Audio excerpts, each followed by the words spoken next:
Hello അസ്സലാമലൈക്കും എല്ലാവർക്കും simply കേളിയിലോട്ട് സ്വാഗതം. അപ്പോൾ ഇന്ന് നമ്മൾ ചെയ്യാൻ പോകുന്നത് നുറുക്ക് ഗോതമ്പ്. നമ്മൾ സാധാരണ റേഷൻ കടയിലൊക്കെ കിട്ടുന്ന നുറുക്ക് ഗോതമ്പ് വെച്ച് ചെയ്യാൻ പറ്റുന്ന വെറൈറ്റി ആയിട്ടുള്ള 2 തരം പുഡിങ്ങാണ് വളരെ പെട്ടെന്ന് നമ്മൾ ചെയ്തെടുക്കാൻ പോകുന്നത്. അപ്പോൾ നമ്മൾ വീട്ടിൽ എപ്പോഴും കാണുന്ന സാധാരണയായിട്ട് ഉപയോഗിക്കുന്ന 3-4 ചേരുവകൾ മാത്രം മതി ഈ ഒരു അടിപൊളിയായിട്ടുള്ള 2 റെസിപ്പി നമുക്ക് ചെയ്തെടുക്കാനായിട്ട്. പിന്നെ അതുമാത്രമല്ല നമ്മുടെ ഗീവ് അവേ ഇപ്പോൾ നടക്കുന്നുണ്ട്. അപ്പോൾ ഗീവ് അവേയുടെ ഫുൾ ഡീറ്റെയിൽസ് വീഡിയോയിൽ പറയുന്നുണ്ട്. അപ്പോൾ എന്തായാലും വീഡിയോ ഫുള്ളായിട്ട് കാണാം. അപ്പോൾ വീഡിയോയിലോട്ട് പോകുന്നതിന് മുന്നേ നിങ്ങൾ ആദ്യമായിട്ടാണ് ഈ ചാനൽ കാണുന്നതെങ്കിൽ നിങ്ങളുടെ റൈറ്റ് സൈഡിൽ ഇതുപോലൊരു സബ്സ്ക്രിപ്ഷൻ ബട്ടൺ ഉണ്ടാവും. അതൊന്ന് പ്രസ് ചെയ്യുക. അപ്പോൾ തൊട്ടടുത്തൊരു കുഞ്ഞു ബെല്ലൈക്കൺ വരും, അതും പ്രസ് ചെയ്തിട്ട് ഓൾ എന്ന ഓപ്ഷൻ കൊടുക്കുക. അപ്പോൾ ഞാൻ അപ്ലോഡ് ചെയ്യുന്ന എല്ലാ വീഡിയോസും നിങ്ങൾക്ക് മിസ് ചെയ്യാതെ കാണാൻ പറ്റും. അപ്പോൾ ഇനി നമുക്ക് റെസിപ്പിയിലോട്ട് പോകാം. ഇവിടെ ഒരു 1/2 കപ്പ് നുറുക്ക് ഗോതമ്പ് എടുത്തിട്ടുണ്ട്. ഇത് നമുക്ക് നല്ലതുപോലെ കഴുകിയതിന് ശേഷം നല്ല തിളച്ച വെള്ളത്തിൽ ഒരു 1.5 മണിക്കൂർ കുതിരാനായിട്ട് ഇട്ട് വെക്കണം. ഇപ്പോൾ ഒരു 1.5 മണിക്കൂർ കഴിഞ്ഞിട്ടുണ്ട്. നല്ലതുപോലെ കുതിർന്ന് കിട്ടിയിട്ടുണ്ട്. ഇപ്പോൾ ഇതിൽ ഒഴിച്ചേക്കുന്ന വെള്ളം എന്ന് പറഞ്ഞാൽ 1/2 കപ്പ് നുറുക്ക് ഗോതമ്പിൽ 1 കപ്പ് വെള്ളം ചേർത്തിട്ടുണ്ട്. ഇപ്പോൾ നമ്മൾ ഇട്ട് കൊടുത്തേക്കാളും ആ ഒരു നുറുക്ക് ഗോതമ്പിൻ്റെ സൈസ് നല്ലതുപോലെ ഡബിളായിട്ടുണ്ട്. ഇനി നമുക്കിത് നല്ലതുപോലെ ഒന്ന് അരച്ചെടുക്കണം. അതിനൊരു മിക്സിയുടെ ജാറിലോട്ട് മാറ്റിയിട്ട് വെള്ളം ഒരുപാട് കൂടി പോകരുത്. നമ്മളിപ്പോൾ 1/2 കപ്പിന് 1 കപ്പ് വെള്ളം എന്ന കണക്കിന് ചേർത്തിട്ട് നല്ലതുപോലെ ഒന്ന് അരച്ചെടുക്കാം. അപ്പോൾ ഇവിടെ നല്ലതുപോലെ അരച്ചെടുത്തിട്ടുണ്ട്. അതിനി ഒരു പ്രാവശ്യം നമുക്കൊന്ന് അരിച്ചെടുക്കണം. ഇപ്പോൾ നുറുക്ക് ഗോതമ്പ് എന്ന് പറഞ്ഞാൽ നന്നായിട്ട് കുതിർത്തി എടുക്കുകയാണെങ്കിൽ നമുക്കിതിൽ നിന്ന് നല്ല കട്ടിയായിട്ടുള്ള പാല് തന്നെ കിട്ടും. അപ്പോൾ ഇതുപോലെ ഒന്ന് നന്നായിട്ട് ആ ഒരു കൊത്തെല്ലാം ഒന്ന് പിഴിഞ്ഞെടുത്താൽ മതി. ഇനി ഇതിലോട്ട് നമുക്കൊരു 2 കപ്പ് നല്ല കട്ടിയുള്ള പാലും കൂടെ ചേർത്ത് കൊടുക്കാം. അപ്പോൾ ഇതെല്ലാം കൂടെ നന്നായിട്ടൊന്ന് മിക്സ് ചെയ്തതിന് ശേഷം നമുക്കിനി ഒന്നും കൂടെ ഒന്ന് അരിച്ചിട്ടെടുക്കണം. അപ്പോൾ മൊത്തം നമ്മൾ 2 പ്രാവശ്യമാണ് ഇത് അരിച്ചെടുക്കുന്നത്. അപ്പോൾ ഏത് പാത്രത്തിലാണോ ഒന്ന് കുറുക്കിയെടുക്കുന്നത് അതിൽ ഡയറക്റ്റായിട്ട് തന്നെ നമുക്കിതൊന്ന് നന്നായിട്ടൊന്ന് കലക്കിയിട്ടൊന്ന് അരിച്ചെടുക്കാം. ഇനി നമുക്ക് ഇതിലോട്ടൊരു 1/2 കപ്പ് പഞ്ചസാര ചേർത്ത് കൊടുക്കാം. അപ്പോൾ മധുരം കൂടുതൽ വേണമെന്നുണ്ടെങ്കിൽ ഒരു 2 ടേബിൾ സ്പൂണും കൂടെ ചേർത്താൽ മതി. ഇനി ഒരു 3 ടേബിൾ സ്പൂൺ പാൽപ്പൊടി അതും കൂടെ ചേർത്ത് കൊടുത്തിട്ട് നല്ലതുപോലെ ഒന്ന് മിക്സ് ചെയ്ത് കൊടുക്കണം. അപ്പോൾ ഈ സമയത്ത് നമുക്ക് ഫ്ലെയിം ഓൺ ചെയ്ത് കൊടുക്കരുത്. ഇത് നന്നായിട്ടൊന്ന് യോജിച്ചതിന് ശേഷം മാത്രം ഇനി നമുക്ക് ഫ്ലെയിം ഓൺ ചെയ്ത് കൊടുക്കാം. ഇപ്പോൾ ഫ്ലെയിം എന്ന് പറഞ്ഞാൽ ഒരു ലോ ടു മീഡിയം ഫ്ലെയിമിൽ ഇട്ടിട്ട് വേണം ഇത് നല്ലതുപോലെ കൈ എടുക്കാതെ ഒന്ന് കുറുക്കി കൊടുക്കാനായിട്ട്. അപ്പോൾ ഫ്ലെയിം കൂട്ടി വെച്ച് കുറുക്കി എടുക്കുകയാണെങ്കിൽ ഇത് പെട്ടെന്ന് കുറുകി കിട്ടും. പക്ഷേ ആ ഒരു ഗോതമ്പൊന്നും അത്ര ഒരു പെർഫെക്റ്റായിട്ട് വെന്ത് കിട്ടില്ല. പിന്നെ ഒരു നല്ല കറക്റ്റായിട്ടുള്ളൊരു ക്രീമി ടേസ്റ്റും കിട്ടില്ല. അപ്പോൾ ഒരു ലോ ടു മീഡിയം ഫ്ലെയിമിൽ വെക്കുകയാണെങ്കിൽ ഒരു 6-7 മിനിറ്റ് കൊണ്ട് തന്നെ നല്ലതുപോലെ കുറുകി കിട്ടും.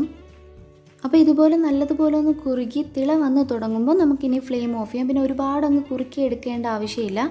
ഇനി ഫ്ലെയിം ഓഫ് ചെയ്തതിന് ശേഷം ഒരു ഫ്ലേവറിന് വേണ്ടിയിട്ട് 1/2 ടീസ്പൂൺ വാനില എസൻസും 1 ടീസ്പൂണോളം നെയ്യോ ബട്ടറോ എന്ത് വേണോ, ഞാനിവിടെ നെയ്യാണ് ഉപയോഗിച്ചിരിക്കുന്നത്. അപ്പോൾ എന്ത് വേണോ നമുക്ക് ഇഷ്ടത്തിനനുസരിച്ച് ചേർത്ത് കൊടുക്കാം. ഇനി ഇതെല്ലാം കൂടെ നല്ലതുപോലെ ഒന്ന് മിക്സ് ചെയ്തിട്ടെടുക്കാം. അപ്പോൾ ഇവിടെ കറക്റ്റായിട്ട് മിക്സായി കിട്ടിയിട്ടുണ്ട്. ഇനി നമുക്കിത് സെറ്റ് ചെയ്തെടുക്കണം. കാരണം ഒരുപാട് സമയം പുറത്ത് വെക്കുകയാണെങ്കിൽ ഇത് പെട്ടെന്ന് സെറ്റായി പോവും. അപ്പോൾ ഞാനിവിടെ സെറ്റ് ചെയ്യാനായിട്ട് എടുക്കുന്ന സാധാരണ നമ്മൾ വീട്ടിലൊക്കെ കാണുന്നൊരു ഗ്ലാസ്സാണ്. അതിൽ കുറച്ച് നെയ്യ് എല്ലാ ഭാഗത്തുമായിട്ട് ഒന്ന് സ്പ്രെഡ് ചെയ്ത് കൊടുത്തിട്ടുണ്ട്. കാരണം ഈ പുഡിങ് പെട്ടെന്ന് വിട്ട് കിട്ടാനായിട്ട്. ഇനി ഇതിലോട്ട് നമുക്ക് ആവശ്യത്തിനുള്ള അനുസരിച്ചിട്ട് നമ്മളിപ്പം കുറുക്കി വെച്ചില്ലേ ആ ഒരു നുറുക്ക് ഗോതമ്പിൻ്റെ ആ ഒരു കൂട്ട് ഇതിലോട്ട് ഒഴിച്ചു കൊടുക്കാം. അപ്പോൾ ഇത് പെട്ടെന്ന് തന്നെ ഒഴിച്ചു കൊടുക്കണം, കാരണം സെറ്റ് ചെയ്യാനായിട്ട്. കാരണം പുറത്ത് കുറച്ച് സമയം വെച്ച് കൊടുത്തു കഴിഞ്ഞാൽ ആ ഒരു പാത്രത്തിൽ ഇരുന്ന് തന്നെ സെറ്റാവും. അപ്പോൾ അത്ര അടിപൊളിയായിട്ട് പെട്ടെന്ന് സെറ്റായി കിട്ടുന്ന ഒരു പുഡിങ്ങാണ്. അപ്പോൾ അത് പെട്ടെന്ന് തന്നെ ഏത് പാത്രത്തിലാണോ നമുക്ക് സെറ്റ് ചെയ്തെടുക്കേണ്ടത് ആ പാത്രത്തിലോട്ട് മാറ്റി കൊടുക്കണം. അപ്പോൾ ഗ്ലാസ്സിൽ തന്നെ സെറ്റ് ചെയ്യണം എന്നില്ല. നമുക്ക് വേണമെന്നുണ്ടെങ്കിൽ കപ്പിലോ ബൗളിലോ എന്തിൽ വേണമെങ്കിൽ ഈ ഒരു പുഡിങ് സെറ്റ് ചെയ്തെടുക്കാവുന്നതാണ്. ഇപ്പോൾ കറക്റ്റായിട്ട് ഞാനെടുത്ത 4 ഗ്ലാസ്സിലും പുഡിങ് സെറ്റ് ചെയ്തിട്ടുണ്ട്. ഇനി ഇതൊരല്പം പുറത്ത് വെച്ച് ആ ഒരു ചൂടൊന്ന് മാറി വരുമ്പോൾ നമുക്ക് ഫ്രീസറിലോട്ട് ഒരു 1/2 മണിക്കൂറൊന്ന് മാറ്റി വയ്ക്കാം. അപ്പോൾ നല്ലതുപോലെ ഇത് സെറ്റായി കിട്ടും. ഇപ്പോൾ ഒരു 1/2 മണിക്കൂർ കഴിഞ്ഞിട്ടുണ്ട്. നല്ലതുപോലെ സെറ്റായി കിട്ടിയിട്ടുണ്ട്. ഇത് ഇളക്കിയെടുക്കുന്ന രീതിയും കൂടെ ഒന്ന് കാണിച്ചു തരാം. അപ്പോൾ ഒരുപാട് ബുദ്ധിമുട്ടൊന്നുമില്ല. ജസ്റ്റ് നമ്മൾ ഇതുപോലെ ഒന്ന് ചരിച്ചു കൊടുത്താൽ മതി. അപ്പോൾ കാണുമ്പോൾ തന്നെ മനസ്സിലാവുന്നുണ്ടായിരിക്കും. അപ്പോൾ ഗ്ലാസ്സിൽ നിന്ന് ഈ പുഡിങ് ചെറുതായിട്ട് ഇങ്ങനെ വിട്ട് വരുന്നത്. എന്നിട്ട് ഇതുപോലെ ഒന്ന് കമഴ്ത്തി കൊടുത്താൽ മതി. നല്ല അടിപൊളിയായിട്ട് പുഡിങ് സെറ്റായിട്ട് വരും. അപ്പോൾ ഇത്രയേ ഉള്ളൂ. വളരെ സിമ്പിളായിട്ട് ചെയ്യാൻ പറ്റുന്ന എന്നാൽ സൂപ്പറായിട്ടുള്ള നല്ല ഹെൽത്തി ആയിട്ടുള്ള ഒരു പുഡിങ്ങാണ്. അപ്പോൾ ഈ ഒരു പുഡിങ്ങിൻ്റെ ഒരു പ്രത്യേകത എന്ന് വെച്ചാൽ നുറുക്ക് ഗോതമ്പിൻ്റെ ഒട്ടും തന്നെ ടേസ്റ്റ് ഉണ്ടാവില്ല. ഒരു നല്ലൊരു അടിപൊളി ഒരു ക്രീമി ടേസ്റ്റാണ് ഈ ഒരു പുഡിങ്ങിന്. ഇനി നമുക്കിത് ഇഷ്ടമുള്ള ഷേപ്പിൽ തന്നെ കട്ട് ചെയ്തിട്ടെടുക്കാം. അപ്പോൾ ഞാനിവിടെ ജസ്റ്റ് ആ 1 കപ്പിനെ 3 പീസായിട്ട് അതായത് 1 കപ്പ് പുഡിങ്ങിനെ 3 പീസായിട്ട് ഇതുപോലെ കട്ട് ചെയ്തെടുക്കുന്നുണ്ട്.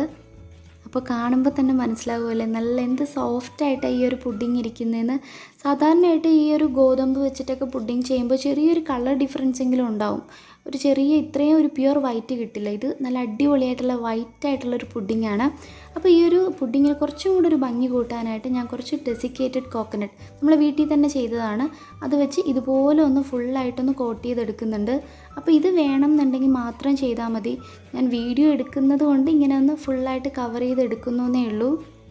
അപ്പോൾ ഇങ്ങനെ കവർ ചെയ്തും കൂടെ എടുക്കുന്നതുകൊണ്ട് ഇതൊന്ന് കഴിക്കുമ്പോൾ ഒരു പ്രത്യേക ഒരു ടേസ്റ്റാണ്. അപ്പോൾ ഇത്രയേ ഉള്ളൂ, വളരെ സിമ്പിളായിട്ടുള്ള പുഡിങ് ഇവിടെ റെഡി ആയിട്ടുണ്ട്. വളരെ കുറച്ച് ചേരുവകൾ മാത്രം മതി. അതും ഈ ഒരു ചേരുവകൾ എല്ലാവരുടെ വീട്ടിലും എപ്പോഴും കാണുന്ന ഒരു ഐറ്റമാണ്. അപ്പോൾ വളരെ ഹെൽത്തി ആയിട്ട് ടേസ്റ്റി ആയിട്ട് നമുക്ക് ചെയ്ത് കഴിക്കാൻ പറ്റുന്ന നല്ല അടിപൊളിയായിട്ടുള്ള പുഡിങ്ങാണ്. അപ്പോൾ തീർച്ചയായിട്ടും ഈ ഒരു റെസിപ്പി എല്ലാവരും ഒന്ന് ട്രൈ ചെയ്ത് നോക്കാം. അപ്പോൾ നമ്മുടെ ഗിവ് അവേയിൽ പാർട്ടിസിപ്പേറ്റ് ചെയ്യാനായിട്ട് നമ്മുടെ ചാനൽ ഇതുവരെ സബ്സ്ക്രൈബ് ചെയ്തിട്ടില്ല എന്നുണ്ടെങ്കിൽ ഒന്ന് സബ്സ്ക്രൈബ് ചെയ്യുക. അതുപോലെ തന്നെ ഈ വീഡിയോ ഫുള്ളായിട്ട് കണ്ടതിന് ശേഷം ലൈക്കും കമൻറ്റും ചെയ്യുക. മാക്സിമം നമ്മളെ വീഡിയോസ് എല്ലാം ഷെയർ ചെയ്യുക. അപ്പോൾ ഇനി നമ്മൾ ചെയ്യാൻ പോകുന്ന നുറുക്ക് ഗോതമ്പ് വെച്ചിട്ട് തന്നെ വേറൊരു അടിപൊളി പുഡിങ്ങാണ് ചെയ്യാൻ പോകുന്നത്. അപ്പോൾ അതിന് വേണ്ടിയിട്ട് ഒരു വലിയൊരു സ്റ്റീൽ കപ്പിൽ 1 കപ്പ് നുറുക്ക് ഗോതമ്പ് എടുത്തിട്ടുണ്ട്. അത് നന്നായിട്ട് കഴുകിയിട്ട് ഒരു 2 മണിക്കൂർ നല്ല തിളച്ച ചൂടുവെള്ളത്തിലിട്ട് കുതിരാനായിട്ട് വെച്ചിട്ടുണ്ടായിരുന്നു. അപ്പോൾ നമ്മളിങ്ങനെ കുതിർത്തെടുക്കുമ്പോൾ ആ നുറുക്ക് ഗോതമ്പ് നല്ല സോഫ്റ്റായിട്ട് കിട്ടും. അപ്പോൾ പെട്ടെന്ന് തന്നെ നമുക്ക് അരച്ച് അതിൻ്റെ പാലെടുക്കാൻ പറ്റും. അപ്പോൾ ഇങ്ങനെ തിളച്ച വെള്ളത്തിൽ തന്നെ നമ്മൾ നന്നായിട്ട് കുതിരാനായിട്ട് വെക്കുമ്പോഴത്തേക്കുള്ള ഗുണം എന്ന് വെച്ചാൽ ഇതിൽ ചെറിയൊരു നുറുക്ക് ഗോതമ്പിൻ്റെ ഒരു മണം ഉണ്ടാവുമല്ലോ, അത് കംപ്ലീറ്റ് ആയിട്ടൊന്ന് മാറിക്കിട്ടും. ഇപ്പോൾ നമ്മൾ ആ വെള്ളമെല്ലാം നമ്മൾ കുതിരാൻ വെച്ച വെള്ളമെല്ലാം മാറ്റി കൊടുത്തിട്ട് ഈ ഒരു നുറുക്ക് ഗോതമ്പ് മിക്സിയുടെ ജാറിലോട്ട് മാറ്റി കൊടുക്കുന്നുണ്ട്. ഇനി നമുക്ക് ഇതിലോട്ടൊരു 1/4 കപ്പ് വെള്ളം ചേർത്ത് കൊടുക്കാം. അപ്പോൾ ചെറു ചൂടുള്ള വെള്ളമാണ് ചേർത്ത് കൊടുക്കുന്നത്. അപ്പോൾ പെട്ടെന്ന് തന്നെ നമുക്കിത് നല്ല ഫൈനായിട്ട് തന്നെ അരച്ചെടുക്കാൻ പറ്റും. അപ്പോൾ എത്രത്തോളം നന്നായിട്ട് അരച്ചെടുക്കാൻ പറ്റുന്നോ അത്രത്തോളം നന്നായിട്ട് നമുക്കിതൊന്ന് അരച്ചെടുക്കാം. ഇപ്പോൾ നമ്മളിവിടെ നുറുക്ക് ഗോതമ്പ് നല്ലതുപോലെ അരച്ചെടുത്തിട്ടുണ്ട്. എങ്കിലും ചെറിയൊരു തരിതരിപ്പ് എന്തായാലും ഈ നുറുക്ക് ഗോതമ്പ് അരയ്ക്കുമ്പോൾ ഉണ്ടാവും.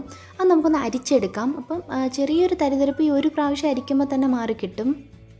അപ്പോൾ ഇനി നമ്മളിതിലോട്ട് വെള്ളമൊന്നും ചേർത്ത് കൊടുക്കരുത്. ഇതുപോലെ ഒന്ന് കംപ്ലീറ്റ് ആയിട്ട് ആ ഒരു നുറുക്ക് ഗോതമ്പിൻ്റെ പാലെല്ലാം ഇതുപോലെ ഒന്ന് അരിച്ചെടുക്കുക. ഇനി ഇതിലോട്ട് നമ്മൾ ചേർത്ത് കൊടുക്കുന്നതെന്ന് പറഞ്ഞാൽ പാലാണ്. അപ്പോൾ അതിന് മുന്നേ നമുക്കിതൊരു സോസ് പാനിലോട്ട് മാറ്റി കൊടുക്കാം. അപ്പം നമ്മൾ ഈ ഒരു നുറുക്ക് ഗോതമ്പിൻ്റെ പാല് 2 പ്രാവശ്യമാണ് മൊത്തത്തിൽ അരിച്ചു കൊടുക്കുന്നത്. അപ്പോൾ ഞാൻ എളുപ്പത്തിന് വേണ്ടിയിട്ട് നമ്മൾ ഏത് പാത്രത്തിലാണോ കുറുക്കിയെടുക്കുന്നത് ആ പാത്രത്തിൽ തന്നെ ഇതുപോലെ അരിപ്പ വെച്ച് കൊടുത്തിട്ട് അരിച്ചെടുക്കാം. അല്ലാന്നുണ്ടെങ്കിൽ ആ നേരത്തെ നമ്മൾ ചെയ്തില്ലേ ബൗളിൽ, അതിൽ തന്നെ 2 പ്രാവശ്യം അരിച്ചെടുത്തിട്ട് ഇതുപോലെ ഡയറക്റ്റായിട്ടും വേണമെങ്കിൽ പാല് ചേർത്ത് കൊടുക്കാം. ഇപ്പോൾ നമ്മൾ ആ ഒരു പാലിലുള്ള ചെറിയ തരിതരിപ്പ് മാറ്റിയിട്ടുണ്ട്. ഇനി ഇതിലോട്ട് 2 കപ്പ് പാല് ചേർത്ത് കൊടുക്കുന്നുണ്ട്. വേണമെന്നുണ്ടെങ്കിൽ നമുക്കൊരു 1.5 കപ്പ് പാല് ചേർത്താലും മതി. അപ്പോൾ ഞാനിവിടെ എന്തായാലും 2 കപ്പ് പാല് ചേർത്ത് കൊടുത്തിട്ടുണ്ട്. അതുപോലെ തന്നെ മധുരത്തിന് വേണ്ടിയിട്ട് ഒരു 1/2 കപ്പ് പഞ്ചസാര, പിന്നെ മധുരം കൂടുതൽ വേണമെന്നുണ്ടെങ്കിൽ വേണമെങ്കിൽ 2 ടേബിൾ സ്പൂണും കൂടെ പഞ്ചസാര ചേർത്ത് കൊടുക്കാം. ഇനി ഇതെല്ലാം കൂടെ നമുക്കൊന്ന് മിക്സ് ചെയ്തിട്ട് കൊടുക്കാം. മിക്സ് ചെയ്തതിന് ശേഷം മാത്രം നമുക്ക് ഫ്ലെയിം ഓൺ ചെയ്യാം. അപ്പോൾ ഈ ഒരു പുഡിങ് നമ്മൾ ചെയ്തെടുക്കുമ്പോൾ ആദ്യം ഒരു മീഡിയം ഫ്ലെയിമിലിട്ട് ചെയ്യണം. എന്നിട്ട് ഒരു 2 മിനിറ്റ് കഴിയുമ്പോൾ ഏറ്റവും ലോ ഫ്ലെയിമിലിട്ടിട്ട് ഇതുപോലെ കൈയെടുക്കാതെ നമ്മൾ കുറുക്കിയെടുത്താൽ മതി. വളരെ പെട്ടെന്ന് തന്നെ കുറുകി കിട്ടും. അതുപോലെ തന്നെ നല്ല പെർഫെക്റ്റ് ആയിട്ട് തന്നെ ഈ ഒരു നുറുക്ക് ഗോതമ്പിൻ്റെ ആ ഒരു കൂട്ടും നല്ലതുപോലെ തന്നെ വെന്തും കിട്ടും. അപ്പോൾ ഇപ്പോൾ കറക്റ്റ് ഒരു 6 മിനിറ്റ് കഴിഞ്ഞിട്ടുണ്ട്. നല്ലതുപോലെ തന്നെ കുതിർന്ന് കിട്ടിയിട്ടുണ്ട്. ഇനി നമുക്ക് ഫ്ലെയിം ഓഫ് ചെയ്യാം. ഇനി ഇതൊരു 10-15 മിനിറ്റ് നല്ലതുപോലെ തന്നെ മിക്സിയിലിട്ട് നമുക്കൊന്ന് കറക്കി എടുക്കാൻ പാകത്തിന് തണുക്കാനായിട്ടൊന്ന് മാറ്റി വയ്ക്കാം.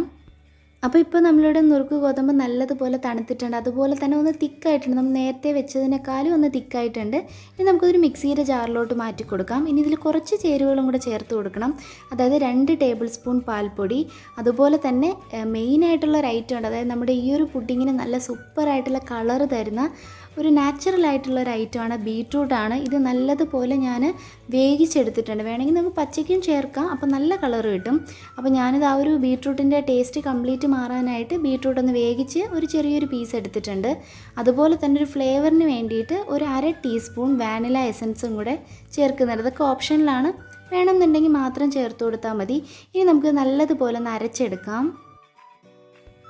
അപ്പോൾ ഇവിടെ നമ്മൾ അരച്ചെടുത്തിട്ടുണ്ട്. നല്ല പെർഫെക്റ്റ് ആയിട്ട് തന്നെ കിട്ടിയിട്ടുണ്ട്. സാധാരണ നമ്മൾ ഒരു പിങ്ക് കളറൊക്കെ ചേർക്കില്ലേ, അതുപോലെ തന്നെ നല്ല അടിപൊളിയായിട്ട് തന്നെ കിട്ടിയിട്ടുണ്ട്. കാണുമ്പോൾ തന്നെ മനസ്സിലാവും നല്ല ക്രീമി ആയിട്ട് തന്നെ വന്നിട്ടുണ്ട്. പിന്നെ പാൽപ്പൊടി ഉണ്ടെങ്കിൽ ചേർത്താൽ നല്ല ടേസ്റ്റാണ്.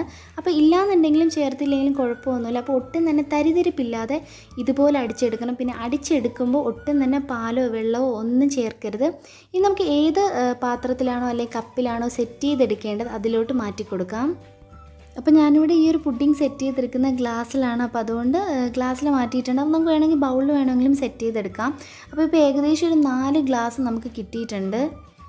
അപ്പോൾ ഈ ഒരു പുഡിംഗ് നമുക്ക് കുറച്ചൊന്ന് റിച്ച് ആക്കാൻ വേണ്ടിയിട്ട് ഞാൻ എൻ്റെ കയ്യിൽ ഇടുന്ന കുറച്ച് വിപ്പിംഗ് ക്രീമും കൂടെ ഇതുപോലെ ഒന്ന് ടോപ്പ് ചെയ്ത് കൊടുക്കുന്നുണ്ട്. അപ്പോൾ ഇതൊക്കെ ഓപ്ഷനിലാണ്. അപ്പോൾ വിപ്പിംഗ് ക്രീം ഇല്ലയെന്നുണ്ടെങ്കിൽ നമുക്ക് നട്ട്സ് വേണമെങ്കിൽ പൊടിച്ച് ചേർക്കാം, അല്ലെങ്കിൽ ചോക്ലേറ്റ് ഉണ്ടെങ്കിൽ ചോക്ലേറ്റ് ഗനാഷ് അത് വേണമെങ്കിലും ഡെക്കറേറ്റ് ചെയ്യാൻ ഉപയോഗിക്കാം. അതൊക്കെ നമ്മുടെ ഇഷ്ടമാണ്. അപ്പോൾ ഇത്രയേ ഉള്ളൂ. വളരെ സിമ്പിളായിട്ട് വളരെ ഹെൽത്തി ആയിട്ട് നമ്മുടെ നുറുക്ക് ഗോതമ്പ് വെച്ചിട്ട് നല്ല സ്റ്റൈലിഷ് ആയിട്ടുള്ളൊരു പുഡിംഗ് ഇവിടെ റെഡി ആയിട്ടുണ്ട്. അപ്പോൾ അതിന് കുറച്ചും കൂടെ ഭംഗിയാക്കാൻ വേണ്ടി ഞാൻ കുറച്ച് ചോക്ലേറ്റ് ചിപ്സും കൂടെ വെച്ച് കൊടുക്കുന്നുണ്ട്. അപ്പോൾ നമ്മുടെ ഗീവ് വേര് വിന്നേഴ്സിന് കൊടുക്കുന്ന 2 ഇലക്ട്രിക് ബീറ്ററാണ്. ഈ മാസം അവസാനമാണ് വിന്നേഴ്സിനെ സെലക്ട് ചെയ്യുന്നത്. അപ്പോൾ തീർച്ചയായിട്ടും എല്ലാവരും ഒന്ന് പാർട്ടിസിപ്പേറ്റ് ചെയ്യുക. ഈ ഒരു 2 റെസിപ്പിയും ട്രൈ ചെയ്ത് നോക്കുക. അപ്പോൾ ഇന്നത്തെ വീഡിയോ ഇത്രയേ ഉള്ളൂ. വീഡിയോ ഇഷ്ടപ്പെട്ടാൽ ലൈക്ക് ചെയ്യാനും കമൻറ്റ് ചെയ്യാനും മറക്കരുത്. Stay at home, stay healthy. Thanks for watching. See you in another video. Assalamualaikum. Assalamualaikum.